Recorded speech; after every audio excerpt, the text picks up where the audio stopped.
rin bang makapag-try sa isang revolving restaurant? Ang must-try talaga ang Soul Sky 100.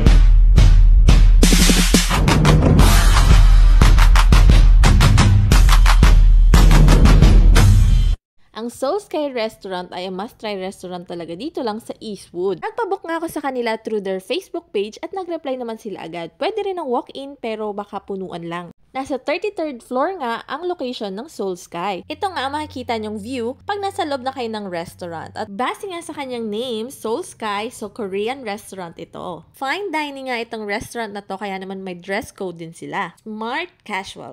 Isa nga sa mga nagustuhan ko dito sa restaurant na to ay pwede kayong mag-rent ng outfit, Korean outfit, ng 100 pesos lang, di ba? Sulit lang. And then, mag-picture-picture na kayo with family. Pwede rin kayong mag-ask for assistance regarding sa damit. At may mga sizes naman ito, kaya pasok na pasok sa lahat ng sizes.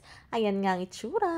When it comes to food naman, sulit na ang binayad mo dahil masasarap talaga siya.